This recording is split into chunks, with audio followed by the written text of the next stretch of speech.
할렐루야. 네, 오늘 2017년 한 해가 가는 마지막 주일 예배입니다. 금년도 정말 감사하게도 그러고 보니까 1월 1일 날 주일날 시작을 해서 12월 30일 날 주일날 마치게 되었습니다. 참 감사한 해였습니다. 새초부터 새말까지 하나님의 눈이 항상 그 위에 있어. 이 신명기 말씀처럼 새초부터 새말까지 하나님 안에 시작하고 하나님에게 마무리되는 해가 돼서 얼마나 감사한지 모르겠습니다. 오늘 특별히 그런 해가 될 줄 믿습니다. 특별히 한 해를 이제 마무리하고 보내면서 교회를 섬겼던 분들에게 참 감사한 마음이 들었습니다. 우리 목장을 열심히 섬겨준 목자 목녀님들 감사하고 감사합니다.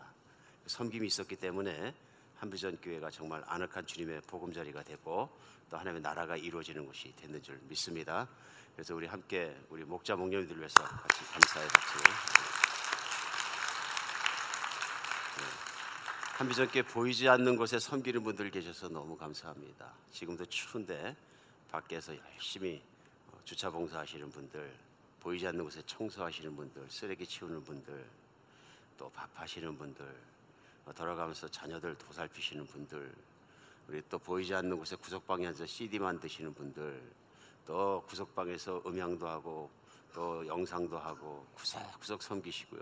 또 보이는 곳에 성가대 하시고 찬양팀 하시고 또 여러모로다가 추운 날에도 늘 가서 주님 나라를 알리기 위해서 전도부에서 전도하시는 분들, 또 선교하시는 분들, 우리 교회 안에 곳곳에 구석구석에 섬기는 일꾼들이 없었으면 한비전 교회가 오늘이 없습니다. 정말 그렇습니다. 우리 한비전 교회 섬기는 놀라운 역사가 일어나는 것도 이분들 때문에 믿습니다. 다시 한번 우리 감사한 마음으로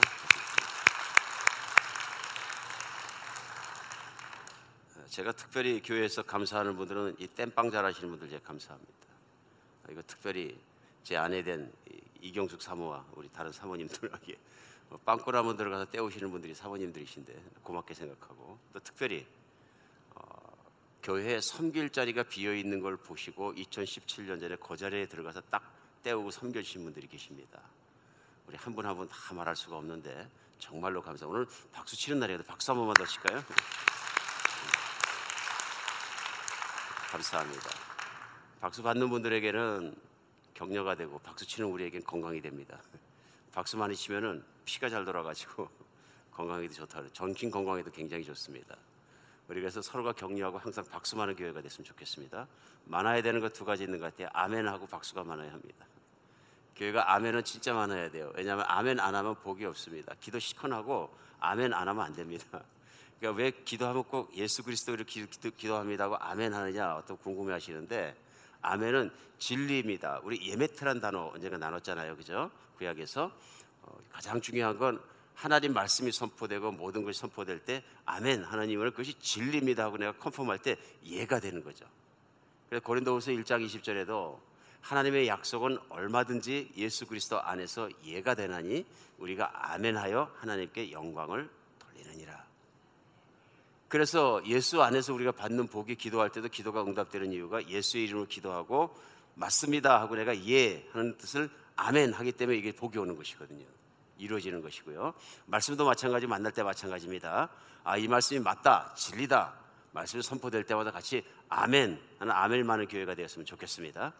그것이 우리 안에 있는 어두움과 비진리와 세상에 있는 걸 다 내쫓아버리고 실제로 내 안에 그 진리가 들어와서 못 박히고 진리대로 사라지는, 믿음대로 사라지는 놀라운 역사가 우리 가운데 시작되고 열매 맺어지는 중요한 길입니다. 그래서 우리가 아멘으로 하나님께 영광 돌리시기를 바랍니다. 그래서 2018년도에 17년에 다 못한 아멘을 2018년도 시작하자마자 우리는 힘차게 아멘으로 출발했으면 좋겠습니다. 나는 아멘의 사람입니다 하나만 가지고 우리 주님 앞에 믿음으로 꿋꿋이 살아가는 여러분과 제가 됐으면 좋겠습니다. 오늘 말씀을 준비하다 보니까 어떤 분이 연말에 시편 147편을 가지고 설교하신 분이 있나 또 궁금할 정도로 본문일은 잘 선택하지 않는 본문을 어떻게 제가 묵상하고 붙잡고 이 자리에 올라온 것 같습니다. 그러나 저는 믿음이 있습니다. 하나님의 말씀은 능력이기 때문에 이 말씀이 오늘에 딱 맞도록 우리에게 또 은혜도 주시고 만나도 주실 줄 믿습니다. 오늘 특별히 여러분과 제가 같이 맡은 본문인 시편 147편은 첫 절이 하나님 찬양으로 시작합니다. 할렐루야, 하나님을 찬양하라죠. 우리 하나님을 찬양하는 일이 선하며 찬송하는 일이 아름답고 마땅하도다. 하나님을 찬양하라 그러면서 하나님이 찬양하는 일이 좋은 일이다, 선한 일이고 아름다운 일이다, 마땅한 일이다 얘기합니다. 그러면서 2절에서 마지막 7절 오늘 본문 가운데서는 하나님을 찬양하는 게 선하고 마땅한 이유를 설명합니다. 근데 이유를 설명하는 데 보면 여러 가지가 나오는데요. 2절에 여호와께서 예루살렘을 세우시며 이스라엘의 흩어진 자를 모으시며 상심한 자를 고치시며 그 상처를 싸매시느니라 하는 말씀이 나온 것으로 봐서 이게 어떤 시츄에이션이냐 하면요, 좋은 시츄에이션이 아닙니다. 지금 쉽게 얘기하면 하나님을 찬양할 만한 상황이 아니다 그런 얘기입니다. 쉽게 생각하면 이스라엘 백성이 바벨론의 포로로 끌려가서 70년을 살고 나라도 잃어버리고 자기들의 주권도 잃어버리고 인간의 모든 인권도 상실해버리고 인간의 모든 기본적인 존경심마저도 다 놓쳐버린, 그래서 세상에서 그야말로 세속된 표현으로 개와 돼지처럼 살고 있을 때, 예루살렘은 다 망해버렸을 때, 그때 선포하는 말씀입니다. 그래서 저는 곰곰이 생각해 보니까 이 말씀이 어쩌면 우리에게 꼭 필요한 말씀 아닐까 싶습니다. 한 해를 마무리하면서 우리가 한 해를 승승장구하면서 마감할 수도 있지만 맨 마지막 날인 오늘 생각해 볼 때 무언가 한 해가 성공적이지 못하고 기대적으로 끝나지 못하고 심지어는 한 해가 아주 아팠던 경우도 있을 수 있다 그런 얘기입니다. 평생에 기억될 만큼 아픈 해가 될 수도 있고 여러 가지 이유가 있는 것 같습니다. 그런데 이스라엘 백성들은 가장 힘든 시간에, 가장 비참한 시간에 이 시편 177편이 선포되므로 그들이 하나님을 찬양할 힘을 얻었다고 저는 믿습니다. 그리고 오늘 본문 말씀이 낙심한 우리에게, 상심한 우리에게, 넘어진 우리에게, 진짜로 위기 앞에 힘든 우리에게 하나님의 힘이 되고 은혜가 되는 그런 시간이 되었으면 좋겠습니다. 희망을 잃은 사람은 의욕을 상실합니다. 의욕을요. 왜 상실하냐면은 바라볼 게 없기 때문에 그렇습니다.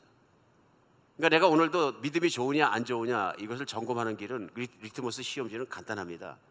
내가 무엇을 기대하고 있느냐, 내가 하나님을 향해서 어떤 걸 강하게 기대하고 있느냐, 그걸 생각해 보면 됩니다. 오늘 그렇지 않아도 광고하면서 오늘 저녁에 성구 영심 예배 모일 때는 내년도 기도 제목을 다 써갖고 모였으면 좋겠습니다 하고 광고하시는 내용을 들으셨을 겁니다. 그 광고를 들을 때 기도 제목 몇 가지가 머릿속으로 생각이 나셨고 마음으로 품으셨습니까? 그렇죠?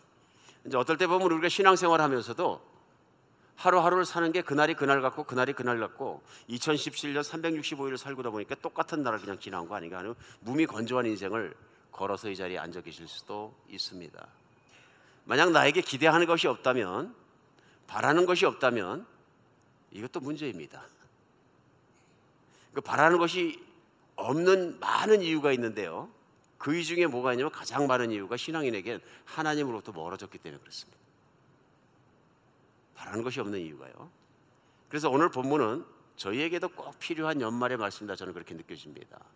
제일 먼저 오늘 본문 가운데 저희가 느낄 수 있는 것은 무엇이냐면요, 이스라엘 백성이 정말로 바라볼 것이 없을 때요, 나라도 없고 주권도 없고 아무것도 없을 때, 예루살렘에 돌아와서 보니까 예루살렘은 다 망가졌을 때 선포된 말씀이기 때문에 더 그런 것 같습니다. 실제로 느헤미야서 1장에 보면은 느헤미야가 바벨론에 끌려가서 하나님 복으로 고위 관리가 됐을 때, 그래서 그 예루살렘을 가서 보고 온 형제들에게 예루살렘이 지금 형편이 어떠냐고 물어봅니다. 그러자 2절과 느헤미야서 1장 2절과 3절에는 이렇게 보고합니다. 내 형제 가운데 하나인 하나리가 두어 사람과 함께 유다에서 내게 이르렀기로 내가 그 사로잡힘을 면하고 남아있는 유다와 예루살렘 사람들의 형편을 물은즉 그들이 내게 이르되 사로잡힘을 면하고 남은 자들이 그 지방 거기에서 큰 환난을 당하고 능력을 받으며 예루살렘 성은 허물어지고 성문은 불탔다. 고향을 얘기하는 겁니다. 다른 나라 이민 와서 살면서 노예로 사는데, 참 느헤미야 같은 자는 정말 복받은 사람이죠. 노예 중에서도 상노예가 되었고 고위 관리까지 됐는데, 이제는 하나님의 나라를 사랑하고 그 고국을 사랑하는 마음이 있어서 조국을 사랑해서 들으니까 몇 사람 남아서 그 동네에 살긴 사는데 다 흩어져 사는데 이 핍박과 환난이 말할 수가 없고 수탈당한다. 성벽은 다 허물어지고 성문은 타버리고 성전도 없어지고 뭐 사람 사는 것도 아니고 그 비참한 것이 말할 수가 없다. 저도 보지 못했습니다만 사진을 가끔 보니까 모두 저 6.25 때 동란 나가서 후퇴하고 대구까지 부산까지 내려가셨다가 서울 수도가 탄환돼서 올라가니까 잿더미였다 그러던데. 잿더미였다. 폭격 맞고 뭐하고 그냥 남은 거는 쟤밖에 남은 것이 없었다. 한심한 일이죠. 여러분과 제가 고국에서 나와 살고 있습니다. 예를 들어서 고국이 전쟁이 나가지고 쟤만 남았어요. 쟤만 남았어요. 잿덩이가 돼버렸어요. 아프겠죠? 쟤만 남은 상황에서 희망을 바라본다는 거, 희망을 노래한다는 건 참 힘든 일입니다. 그런데 오늘 본문은 1절에서 하나님을 찬양하고 노래하자고 얘기합니다. 새 희망을 노래하자는 얘기입니다. 오늘 그런 상태에서 새 희망을 노래할 수 있는 거 가장 중요한 것이 하나하나 나옵니다. 첫 번째가 뭐냐면 2절에 나오는 하나님은 우리를 회복시킬 것이다 하는 믿음입니다. 하나님은 우리를 회복시킬 것이다. 2절에 여호와께서 예루살렘을 세우시며 이스라엘에 흩어진 자를 모으신다. 전 세계 열방에 흩어져 살고 있는데요, 정말로 예루살렘이 이렇게 황폐하게 되고 사람이 없고 정말 이렇게 모든 것이 이렇게 됐지만 하나님께서 약속대로 사람들을 모으시고 예루살렘을 재건할 것에 대한 믿음입니다. 이 믿음은 그것이 실제 현실에 보이지 않을 때 말씀을 믿음으로 오는 것입니다. 하나님 분명히 말씀하셨어요. 내가 너희를 열방 중에 흩고 특별히 다른 나라에 가서 종살이를 할지라도 너희가 회개하면 너희를 불러서 예루살렘을 다시 이루고 너희 후손들에게 복 주겠다 하시는 것은 하나님의 약속이에요.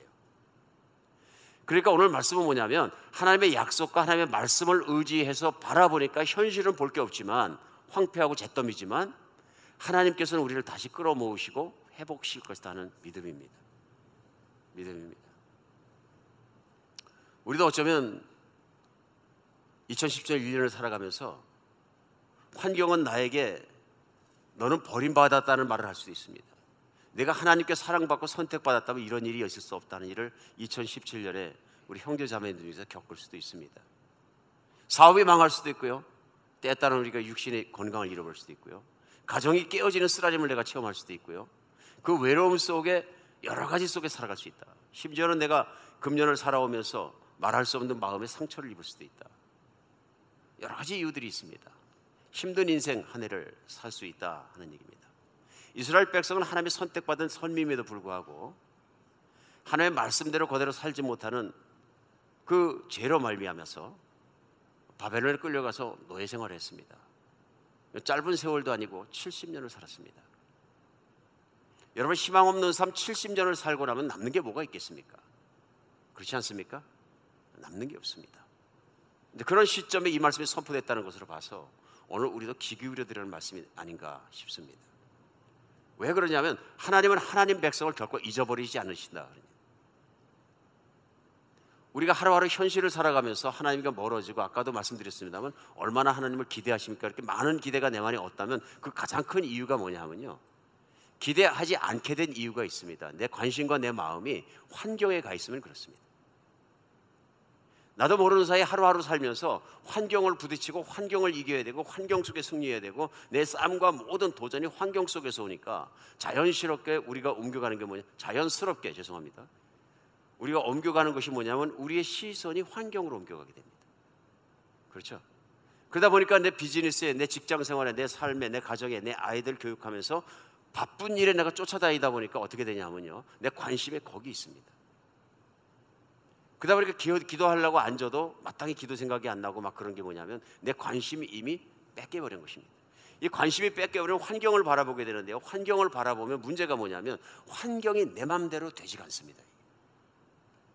그렇죠? 좌절합니다. 사람이 좌절하면 그 다음에 나중에는 무슨 생각이 많이 들겠지만 대표적으로 드는 게 뭐예요? 신앙이 있는 사람은 혹시 하나님이 나를 돌보지 않으시나? 이스라엘 백성에게는 이 생각이 강할 수 있습니다. 70년간 종살이를 했으니까요. 희망이 보이지 않으니까요. 그런 그들이 거꾸로 돌아간다 해도 희망은 없습니다. 황무지입니다. 누가 도와주지도 않습니다. 더 힘들지도 모릅니다. 바벨론에서 밥은 먹고 살았는데 거기 가면 밥 먹고 사는 것도 걱정해야 될 것입니다. 이런 상황에서 희망이 보이지 않을 때 그들에게 희망을 노래한다는 것은 어떻게 생각하면 하나님을 찬양하라 할렐루야, 하나님을 찬송하시는 것이 선하고 마땅히 우리가 할 바다 그러면서 했다면 어떤 분들에게는 얼마나 귀에 안 들리는 말이었을까. 그러나 한 가지 분명할 것입니다. 하나님은 우리를 회복시키신다. 우리의 시선이 환경에 맞춰져 있을 때는 그랬지만 우리의 시선이 다시 하나님을 찬양하게 되면, 하나님을 바라보게 되면, 하나님은 약속의 자녀들을, 그 정말 붙잡고 있는 믿음의 사람들을 버리지 않으신다는 것입니다. 역사는 하나님께서 이스라엘을 버리지 않고 바벨론에서 포로했던 그들을 다시 부르셔서 예루살렘을 재건하시고, 오늘의 우리가 예루살렘의 이스라엘의 나라를 보는 것처럼 하나님께서 다시 세우신다는 것입니다. 하나님 반드시 약속을 지키신다 하는 것입니다. 약속이 있는 자녀가 되는 것이, 하나님의 사랑을 내가 약속받은 자녀가 된다는 것이 얼마나 중요한 것이냐를 우리 느낄 수 있습니다. 금년 한 해 힘들 수 있습니다. 하나님을 바라보십시오. 약속은 여전히 유효하며 내 환경은 항상 바꿀 것이되 내 속에 시원한 소원대로 바뀌는 시간이 올 것입니다. 내가 환경을 바라보면서 하나님 바라보지 않기 때문에 쓰러지는 한 해가 되지 않았으면 좋겠습니다. 성경에 보면은 어떤 면에서 저는 다행스럽다고 생각해요. 최고의 믿음의 사람, 하나님의 사람들이 환경 앞에서 푹푹 쓰러지는 장면들이 나옵니다. 특별히 성경의 대표적인 영적인 지도자 구약의 두 사람이 나옵니다. 모세와 엘리야입니다. 예수님을 변화선상에서 만난 것도 모세와 엘리야입니다. 굉장한 뜻이 있습니다. 근데 대단한 리더들입니다. 신앙의 사람들이고 믿음의 사람들입니다. 그런데 특별히 엘리야가 환경 앞에서 무릎 꿇고 푹 쓰러져 버리는 모습이 열왕기상 19장에 보면 나옵니다. 하나님의 능력으로 갈멜산 앞에서 1대1로 이방을 신을 섬기는 사람들과 그 당시 악한 왕에 있던 아합 왕과 그 앞에서 도전합니다. 그때 정말로 물을 갖다 뿌렸는데도 하나님의 제단에 불이 내려서 하나님의 역사를 일으키면서 놀랍게 승리해서 갈멜산의 대첩이라고 부릅니다. 그런 그가 아합의 아내인 이세벨이 너를 반드시 죽이겠다 선포하는 순간에 겁이 나가지고 도망가다가 지쳐서 쓰러져 버립니다. 근데 사실은 목숨 살리려고 지쳐 쓰러진 것이 아니라 달래서 쓰러진 것 같습니다. 그것이 뭐냐면 번아웃이에요. 내가 갈멜산에서 저들의 영적인 지도자, 우상의 지도자 몇백 명을 죽였다 한 데서 뭐가 달라지겠느냐. 달라질 것이, 나는 여전히 도망다녀야 되는 신세이고 선지자 나나는 세상이 뭐가 달라지겠느냐. 안 달라지는, 변하지 않는 세상을 향해서 지쳐버린 것입니다. 그리고 푹 쓰러져 버리면서 하나님께 구합니다. 하나님, 이제 나도 죽여주시옵소서. 무기력한 모습입니다. 탈진한 겁니다. 그런 엘리야를 하나님께서 하나님의 산 호렙산을 부릅니다. 우리 구약 성경에서 출애굽기에서 쉽게 생각한 신의 산입니다. 신의 산에서 부르신 하나님께서 그를 굴에서 살게 하십니다. 근데 성경을 곰곰이 원어도 읽고 이것저것 읽다 보면 그가 섰던 그 굴이 그 굴입니다. 영어로 정관사 더가 붙은 거예요. 그러니까 엘리야는 거기에 서본 적이 있다. 아니면 다른 내용으로 성경 안에서 그 굴이 무슨 뜻일까 하고 생각해서 똑같은 신의 산에 누가 서 있었냐면은 모세가 그 자리에 서 있었던 적이 있습니다. 아, 바로 그 굴을 얘기하시는 거예요. 모세는 출애굽기 33장에 보면은 탈진한 적이 있습니다. 백성들이 금송아지 만들고 하나님 앞에 중보하고 살려달라고 매달립니다. 백성과 하나님 사이에서 지쳐버린 것입니다. 그때 모세가 기가 막힌 얘기를 합니다. 하나님이 누군지 내게 보여주시옵소서. 하나님의 능력을 보여주시옵소서. 그때 바위돌 틈 사이에 서 있으라고 하십니다. 아마 그 바위돌 틈 사이가 그 굴인 것 같습니다. 엘리야를 그 굴에 서게 하시고 거기서 지내게 하시면서 능력을 보여주십니다. 번개도 지나가고 폭풍도 지나가고 바위가 깨트리는 무서운 불도 지나가고 맨 마지막에 세미한 음성이 있어 엘리야를 딱 붙잡아 주십니다. 뭐가 달라졌을까요? 자기가 환경만 바라볼 때는 지쳐 쓰러질 수밖에 없었어요. 마음대로 안 되는 거예요. 달라질 게 없는 거예요. 희망이 없는 거예요. 바라볼 게 없는 겁니다. 그런데 그 신의 산에 올라가서 하나님의 영광을 보고 하나님을 만나고 나니까 아니다. 아합이 아무리 세도 세상을 붙잡고 계신 분은 하나님이 다시 믿음이 다시 들어옵니다. 이것이 회복입니다. 하나님의 회복은 정말 기가 막힌 방법으로 하십니다. 아합이 아무리 힘이 있고 나를 긁고 위협하고 내가 쓰러지겠으면 나는 쓰러지게 했을지만 우리 하나님은 쓰러지지 않으신다. 믿음이 회복된 것입니다. 오늘 2017년 11월 30일, 12월 31일 만약 무너졌던 내 믿음이 회복되는 여러분과 제가 됐으면 좋겠습니다. 환경이 힘들게 하고 환경이 들면 자꾸 환경을 쳐다보게 됩니다. 이제는 시각을 돌려서 시선을 돌려서 나를 만드시고 나를 구원하시고 영원한 곳에 정말로 영원한 세상을 지어놓으시고 나를 기다리고 계신 내 아버지를 생각하셔야 됩니다. 우리 그 믿음 속에서 세상을 살아갈 때 세상의 환난도 힘든 것도 어려운 것도 이겨질 수 있는 것입니다. 하나님을 찬송할 힘이 다시 생기기 시작하는 거죠. 우리 하나님을 바라볼 때 우리 믿음이 회복될 줄 믿습니다. 내가 너무 힘들었던 한 해가 있을지라도 이제는 눈을 돌려서 하나님을 바라보시기 바랍니다. 환경 안에는 해결책이 없고 승부수가 없습니다. 하나님을 바라보시면 신앙인에겐 하나님이 그곳에 나를 바라보시면서 바꿔주십니다. 그래서 중요한 것은 뭐냐면 하나님께서 엘리야를 부르셔서 한 말씀입니다. 뭐라 그러시냐면요, 열왕기상 19장에 보면 내가 어디 있느냐 그러십니다. Where are you? 산에 서 있는데요. 기가 막힌 말씀이에요. 하나님이 엘리야가 어디 있는지 몰라서 어디냐고 찾으시는 게 아니죠. 우리 이 말씀 알아요. 아담이 하나님이 두려워서 창세기 3장에 보니까 숨어버리니까 뭐라 그래요? 아담아 내가 어디 있느냐, 내가 무엇을 하고 있냐, What are you doing now? 하고 묻지 않으시고요, Where are you? 하고 물어보십니다. 무슨 뜻이에요? 내가 지금 어디에 앉아 있느냐 그러는 것입니다. 내가 좌절이라는 늪 속에 앉아 있느냐, 낭망하고 있느냐, 그렇죠? 어떤 굴에 내가 앉아 있느냐, 절망한 자리에 있느냐 물어보는 것입니다. 내가 앉아 있는 곳이 어디냐, 내가 어디 서 있느냐, Where are you? 그렇죠? 하나님은 그걸 원치 않으시는 거예요. 내 자녀가 세상을 바라보다 환경을 바라보다 쓰러진 그 자리를 물어보시는 거예요. 내가 어디 있느냐, 내가 불순하게 자리에 앉아 있느냐, 내가 어디에 앉아 있느냐, 내가 낭망하는 이유가 무엇이냐 하고 물어보시는 것입니다. 오늘 우리도 그런 절망의 자리, 낙심의 자리, 좌절의 자리, 그런 자리에서 하나님을 만나 일어나는 시간 되었으면 좋겠습니다. 하나님은 눈에 보이지 않지만 살아계십니다. 그리고 약속을 결코 버리지 않으십니다. 오늘 두 번째 하나님을 찬송해야 되는 연말의 중요한 이유는 뭐냐면요, 하나님께서는 상하고 다친 심령을 고쳐주십니다. 오늘 3절에요. 상심한 자를 고치시며 그 상처를 싸매시는도다 그 말씀하십니다. 이스라엘 백성의 상처가 이루 말할 수가 없습니다. 상처가 무엇입니까? 받아야 될 대접을 받지 못한 것이 상처입니다. 맞습니까? 내가 받아야 될 대접을 받지 못하면 상처가 됩니다. 인간이 받아야 될 가장 기본적이고 가장 바닥에 있는 대우가 뭡니까? 사람이 사람으로 대접받는 것입니다. 그러면 인간의 가장 큰 상처가 뭡니까? 인간 이하의 대접을 받는 것입니다. 맞습니까? 이스라엘 백성들이 열방 가운데 살면서 받은 대접이 그것입니다. 이들이 바벨론에 사는 동안에 바벨론 사람들이 이스라엘 사람들을 어떻게 보았을까요? 물론 그들은 노예입니다. 주권부터 박탈당했고요. 이제 바벨론 사람들이 시키는 대로 해야 되고요. 이런 말할 수가 없습니다. 아이들이 똑같이 크지만 이스라엘 백성의 아이들은 바벨론 아이들이 봤을 때 어떤 아이들이에요? 버림받은 아이들이고 마음대로 해야 되는 아이들입니다. 얼마나 아팠을까요? 말도 못하게 아프죠. 사람 대접을 안 했다 이런 얘기입니다.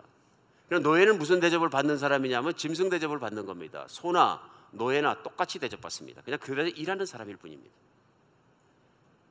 이거 견뎌내기가 얼마나 어렵습니까? 세상에서 제일 견디기 힘든 게 뭐냐면 인간 이하의 대접을 받는 것입니다. 사람 이하의 대접을 받는 것입니다. 어쩌면 세상을 살아가면서 혹시 우리가 사람 대접 받으려고 그냥 돈 벌고 막 몸부림치는 건 아닌가요? 공부하고? 예? 왜 그럴까요? 아프거든요. 내가 가난하기 때문에 홀대받고, 내가 정말 없기 때문에 내가 아무렇게나 대접받고, 내가 못 배웠기 때문에 무시받고, 얼마나 힘듭니까? 이 아프고 힘들고 상처당하고 이런 것은 세상에서 이런 말할 것도 없고요. 왜냐하면 세상은 가진 자가, 그 능력 있는 자가 유세를 보이는 것이 아닙니까? 예. 지금도 한국에서 그런가 모르겠어요. 예전에 보면은 그 좋은 호텔, 5성급 호텔에 가려면 차를 좋은 거 타고 가서 해야 됐었는데 문 앞에서 대우가 틀려져요. 그렇죠? 사도 바울 말씀처럼 제가 아주 극빈자의 처지에 처할지도 하고 또 부자의 위치도 한번 처해봤기 때문에 제가 이해합니다. 극빈자 하실 때 밀려나는데요, 부자가 돼서 좋은 차 타고 가면은 VVIP 대접받습니다. 세상이 그런 것이거든요. 근데 어떻게 하다 보니까 교회도 그럴 때가 없지 않아 있나 봐요. 제가 교회 안에서 들었던 말 중에 지금까지도 가슴 아픈 게 뭐냐면, 처녀의 몸으로 시집 안 가고 평생을 주님만 섬기신 전도사님 한 분 계세요. 지금은 선교하시는데 제가 봤을 때 참 훌륭한 분입니다. 예수님밖에 모르신 분입니다. 이분이 뭘 나눌 기만 있으면 눈물을 흘리시고 통곡하면서 정말 그 하시는 게 뭐냐면 하나님 내 상처를 치유해 주시세요 하는 거예요. 근데 그분이 그렇게 아파하는 거, 평생을 아파하는 상처가 뭐냐, 교회에서 받은 상처였는데, 이분이 여자의 몸으로 전도서 생활하면서 한 큰 장로교회에서 한 몇십 년을 섬기셨는데 그때 당한 그 무시가 이루 말할 수가 없대. 그래서 못 잊으시는 거예요. 그렇게 신령하신데도 그 아픔 때문에, 나를 여자 혼자서 이렇게 살아간다 그래서 무시했다는 그 상처 때문에 너무 힘들어하시. 너무 힘들어하시. 누구누구 장로님 얘기하시면서 나를 얼마나 막대했는지, 말을 막 했는지에 대해서 그때까지 평생을 아파하셨어요. 신령하신 분인데도 한번 아픈 것을 그렇게 힘들어하셨어요. 하나님의 은혜로 많이 치유받고 지금은 선교하시고 놀라운 일들을 많이 감당을 하십니다. 살아가면서 우리는 상심할 수 있고 상처받을 수 있습니다. 왜 그렇습니까? 세상이 불완전하고 사람들이 불완전하기 때문에, 교회도 이제 예수님의 모습으로 변화돼가는 사람들이 같이 섬기며 살아가기 때문에 때에 따라서 상처받습니다. 상처받으면 어떻게 됩니까? 예민해집니다. 왜 예민해져요? 다른 사람이 보는 눈동자만 좀 좋은 것 같지 않아도, 뭔가 정말 따뜻하게만 안 해줘도 다른 사람들한테는 아무 문제 없는데 나한테는 아픕니다. 그러다 보니까 살아가는 게 너무 힘듭니다. 오늘 본문은 하나님께서 그 상처를 아신다 그럽니다. 이스라엘 백성의 상처 중에 상처가 뭡니까? 바벨론 이 나쁜 놈들이, 내 애를 짐승처럼 부르는 인간들, 우리를 착취한 인간들, 하루 이틀도 아니고 70년간에 우리를 짓밟은 인간들, 어떻게 됩니까? 바벨론 쪽은 쳐다보지도 말아 이를 북복할 수 있습니까? 없습니까? 70년이 아니라 36년을 수탈당하고 나니까 우리가 어떻게 됩니까? 떠나온 조국에서 일본 좋아하는 사람들은 뭐라 그래요? 야, 지금도 좀 기분이 안 좋아지려고 그러잖아요. 왜 그렇습니까? 쉽습니다. 일본 사람이 조선에 들어와서 조선을 점령하고 조선 사람들이 나라를 경영하는 것보다 더 잘해주고 더 부자가 되고 절 잘 살게 되고 더 높이 칭송해주고 막 그냥 문화의 제국이고 아름다운 백성들이라고 막 올렸어요. 그러면 일본을 향해서 이를 부득부득 갈까요? 말도 안 되는 얘기죠. 근데 반대로 일본 사람이 들어와서 뭐 했습니까? 제가 이제 기억나는 건 일본어 중에서 하나밖에 없어요. 조센징 빠가야로? 엄청 아픈 얘기예요. 조선 사람은 다 돌대가리라 이런 얘기거든요. 너희가 머리가 나쁘고 자기들끼리 싸우고 혈압만 높이고 성격은 급하고 이러니까 나라도 잃어버리고 능력이 없으니까, 능력이 없으면 그 조용하고 말이나 잘 들어 이런 얘기겠죠. 그렇죠? 그러니까 문화도 뺏어가고 언어도 뺏어가고 우리 시키는 대로만 살아 이렇게 되니까 앵거가 막 있고, 어디가 아픈 거예요? 자존심이 막 그냥 그러니까 지금도 진작에 용서하고도 남을 만한 그냥 일들이 있음에도 불구하고 그 일만 생각하면 끌어올라가고 견디질 못하는 거예요. 맞습니까?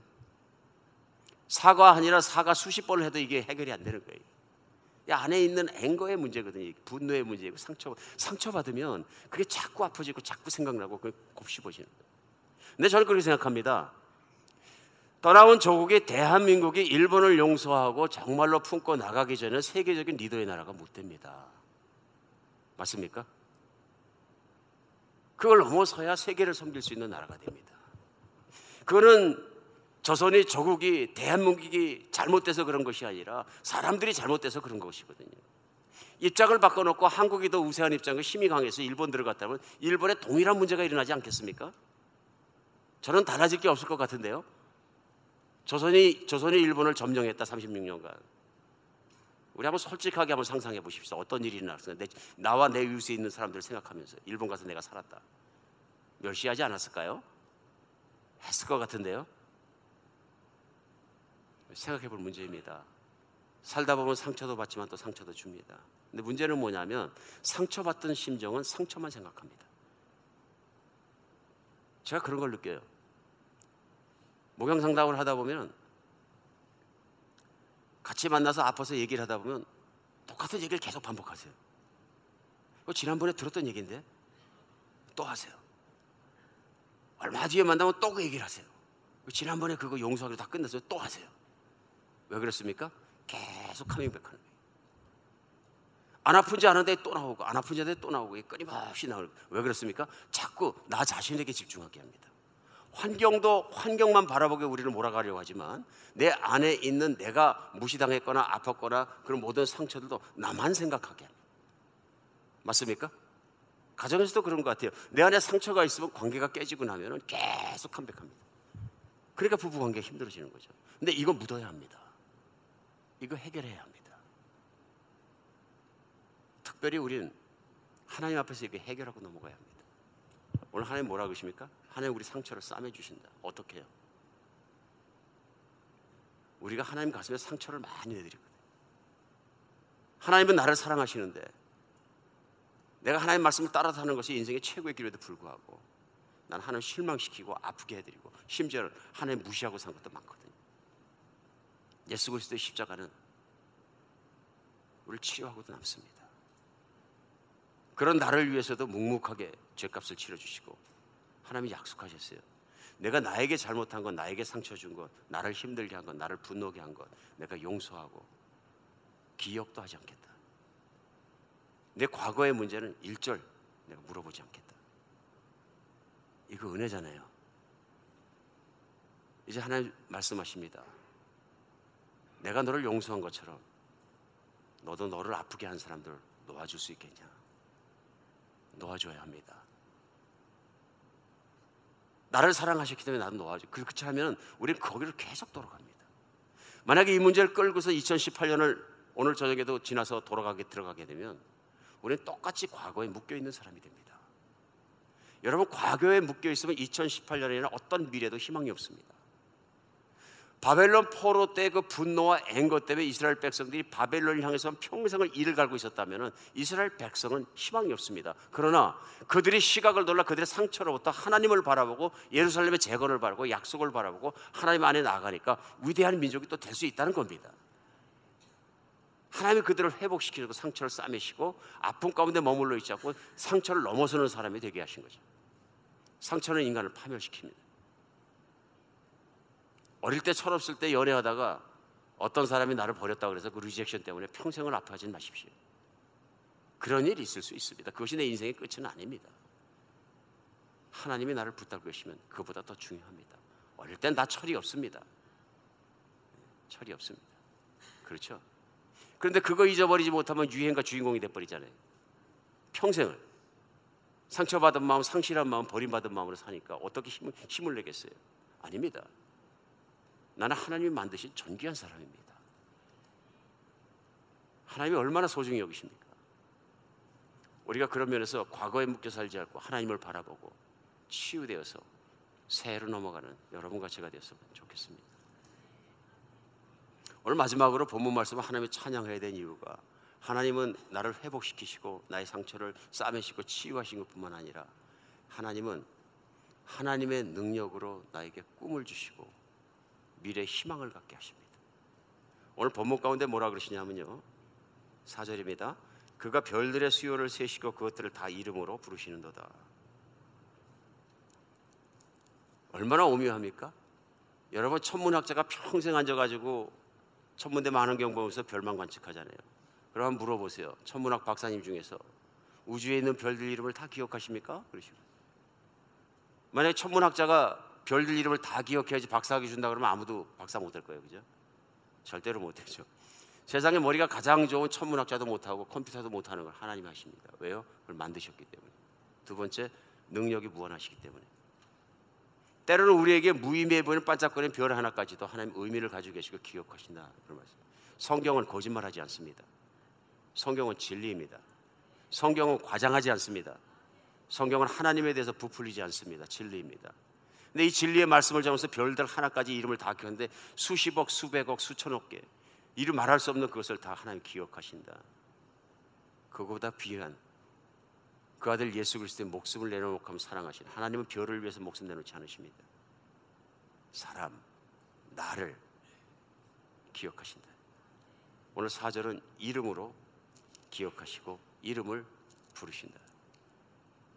하나님, 내가 환경이 힘들어서 환경 앞에 눌렸을 때도 상처 때문에 내가 쓰러진 순간에도 하나님은 나를 이름으로 부르시고 사랑하시고 나를 떠나지 않으신다 하는 얘기입니다. 그러면서 무슨 희망이 생깁니까? 하나님을 바라보면 희망이 생기고 기대가 생긴다는 것입니다.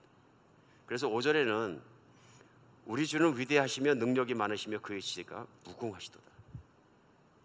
하나님의 능력에 대해서 얘기합니다. 우리의 희망이 무엇입니까? 하나님을 바라볼 때 생기는 것입니다.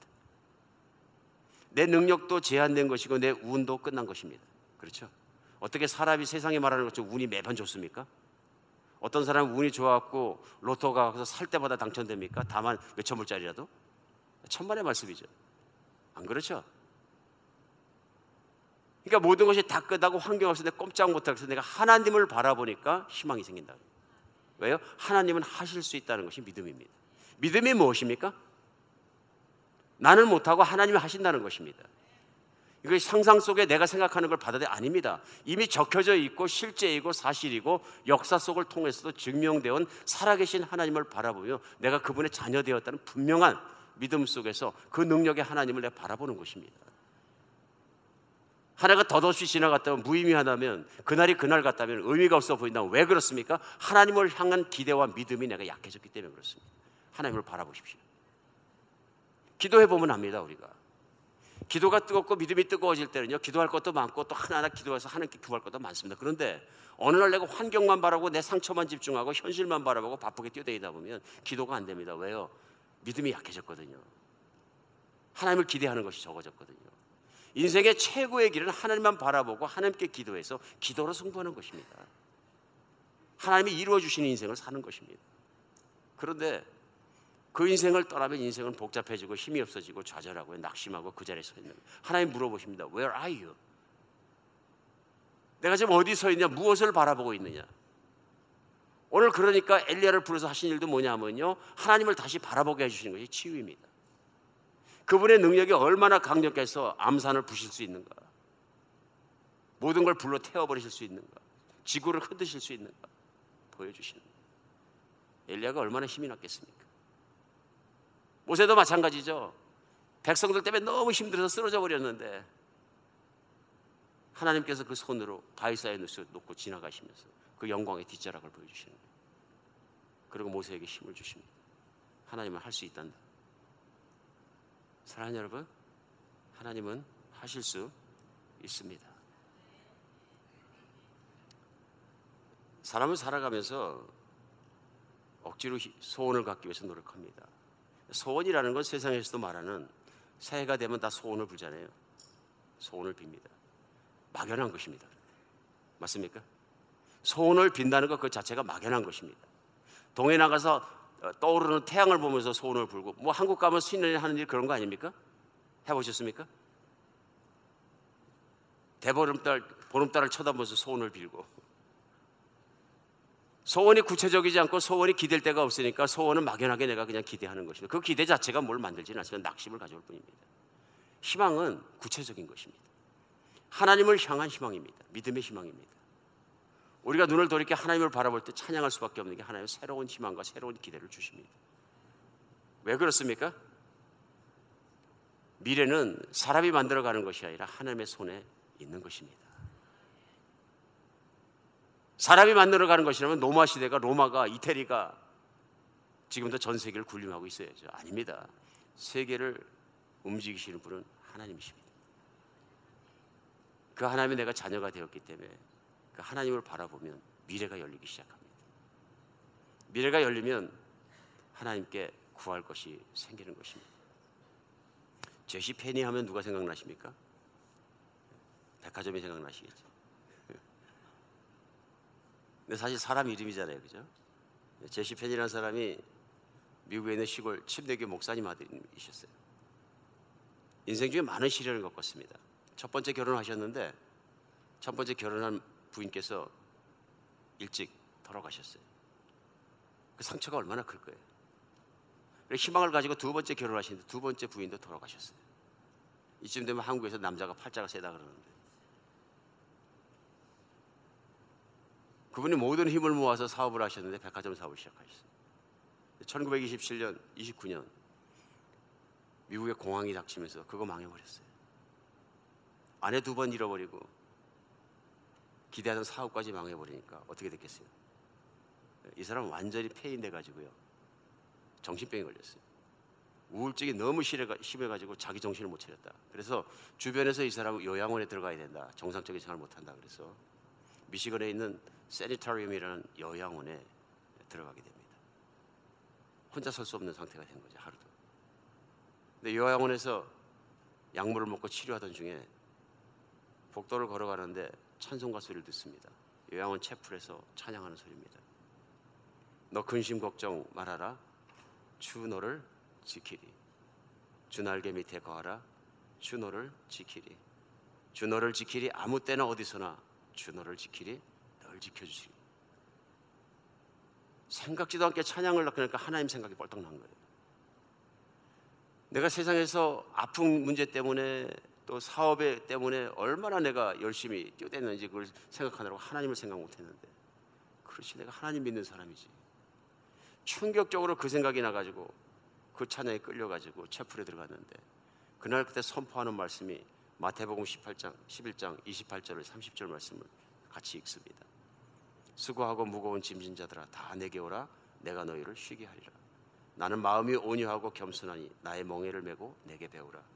그러면 너희 마음이 쉼을 얻으리니 이는 내 멍에는 쉽고 내 짐은 가벼움이라. 그 말씀 안에서 이분이 완전히 깨져버립니다. 자기가 인생을 자기가 지고 뛰어왔던 것을 생각하면서 신앙생활 한다고 시작했다가 하나님 없게 내 혼자 뛰어온 인생이 얼마나 힘이 들었는지 발견하면서 그 자리에서 쓰러졌다 그럽니다. 그래서 이분 고백에 의하면 그날 그 자신은 지옥에서 천국으로 옮겨지는 걸 경험했다. 이제 과거나 실패가 나를 끌고 가지 못하고 이제는 셈 가지고 내가 뛰겠다. 그래서 그 자리에서 일어나서 요양을 나옵니다. 그래서 그의 고백대로 96세까지 1971년까지 제시페니 백화점을 이렇게 세우고 자선사업을 많이 하고 왕성한 인생을 살다 하나님 섬기다가 기쁜 마음으로 소천하십니다. 희망입니다. 희망은 하나님께로부터 오는 것입니다. 그가 요양원에 있다가 뭘 붙잡고 나왔겠어요? 하나님 못 붙잡았어요. 못 붙잡고 나옵니다. 끝입니다. 과거에 묻혀버리니까 요양원에서 미쳐서 그냥 고통받다가 돌아간 사람, 이렇게 됩니다. 사랑하는 여러분, 사람을 만드신 건 하나님이십니다. 나를 부르신 것도 하나님이십니다.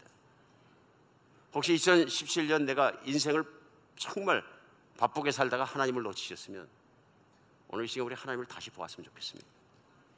하나님을 바라보아야 합니다. 그것이 희망이고 희망이 오는 것입니다. 거기에 힘이 오는 것이고요. 우리는 하나님과 함께 손잡고 넘어가야 기대할 것이 생기고요. 하나님이 내 안에, 또 내 가정 안에, 내 교회 안에, 내 섬김의 공동체 안에 하실 일들을 기대하면서 2018년을 같이 걸어 들어가야 합니다. 거기에는 우리가 바라볼 것이 있고 보람이 있고 새로운 것들이 열릴 것입니다. 과거를 묻으십시다. 상처를 싸매달라고 기도하시고 상처로부터 해방되십시다. 내가 아무리 아팠던 거 생각해봤자 좋아지는 거나 달라지는 건 아무것도 없습니다. 내가 파괴될 뿐입니다. 우리가 하나님 바라볼 때, 돌아설 때 우리에게 새 희망이 있습니다. 오늘 저녁에도 우리가 새 희망과 새 모습과 새 기대를 가지고 하나님 앞에 나갈 수 있는 여러분과 제가 되었으면 좋겠습니다. 기도하겠습니다.